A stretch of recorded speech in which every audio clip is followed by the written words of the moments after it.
Friends, நேற்று வெள்ளிக்கிழமை அப்படின்றதுனால சந்தை போட்டிருந்தாங்க. அங்கே ஃப்ரெஷ்ஷாக வந்து வாழைப்பூ கிடச்சிது. அதை வாங்கிட்டு போய் வடை செய்யலாம். ரொம்ப நாள் ஆச்சு வடை சாப்பிட்டு. வாழைப்பூ வடை உடம்புக்கு ரொம்ப ஹெல்த்தி. அதை எப்படி க்ளீன் பண்ணி வாழைப்பூ வடை செய்கிறது எப்படின்னு பார்க்கலாம். அதில் பார்த்தீங்க அப்படின்னா உள்ளே தொப்பைன்னு சொல்லுவாங்க. அதை எடுக்கிறது தான் கொஞ்சம் கஷ்டம். அதை எடுத்துட்டோம் அப்படின்னா கட் பண்ணி எப்பயும் போல் நம்ம கடலப்பருப்பு போட்டு செய்கிறது தான் வடை. உள்ளார க்ளீன் பண்ணுறதுக்கு முன்னாடி என்னென்னா கையில் லைட்டாக எண்ணெய் தடவிக்குங்க. இல்லைனா கருப்பு கருப்பாக ஆகிடும் கை ஃபுல்லாக. அது ரொம்ப இரிட்டேஷனாக இருக்கும். அப்புறம் என்ன பண்ணுறீங்க அப்படின்னா உள்ளார க்ளீன் பண்ணி எடுத்ததுக்கப்புறம் வாழைப்பூவில் தொப்பைன்னு ஒன்று இருக்கும் நீட்டாக. நான் அதை வீடியோவில் காமிச்சிருப்பேன். நீட்டாக இருக்கும்.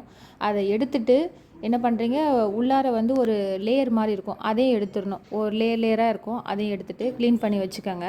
நான் அப்படி தான் க்ளீன் பண்ணி வச்சுக்கிட்டேன். கொஞ்சம் வந்து துவையல் பண்ணுறதுக்காக தனியாக எடுத்து வச்சுக்கிட்டேன். அடுத்தது நான் மார்னிங்கே கடலப்பருப்பு ஊற வச்சுட்டு தான் வந்தேன்.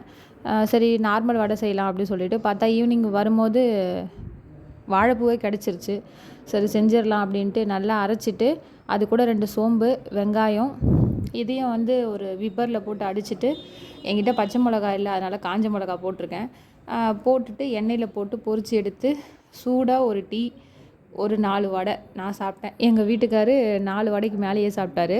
நான் 4 வடை சாப்பிட்டேன். ரொம்ப நல்லா இருந்துச்சு. ரொம்ப சூப்பராக இருந்துச்சு. நீங்களும் ட்ரை பண்ணி பார்த்துட்டு எப்படி இருக்குதுன்னு மறக்காமல் கமெண்ட் பாக்ஸில் கமெண்ட் பண்ணுங்கள். நான் போடுற வீடியோக்கெலாம் எல்லாருமே சப்போர்ட் பண்ணிகிட்ருக்கீங்க. நான் இவ்வளோ சீக்கிரம் வந்து ஒரு 600 700 சப்ஸ்கிரைபர் வருவாங்கன்னு கூட நினைக்கல. ஆனால் ரொம்ப சப்போர்ட் பண்ணியிருக்கீங்க. Thank you so much to all. கண்டினியூஸாக வீடியோஸ் பாருங்கள். நானும் கண்டினியூஸாக வீடியோஸ் போடுறேன். என்னால் வீக்கெண்டில் தான் வந்து வீடியோஸ் போட முடியுது. ஏன்னா வந்து இப்போ ஒர்க்கிங் அப்படின்றதுனால சாட்டர்டே சண்டே அந்த மாதிரி தான் டைம் கிடைக்குது. கிடைக்கிற டைமில் தான் போடுறோம். சப்போர்ட் பண்ணுங்கள், சப்ஸ்கிரைப் பண்ணுங்கள். Thank you so much friends.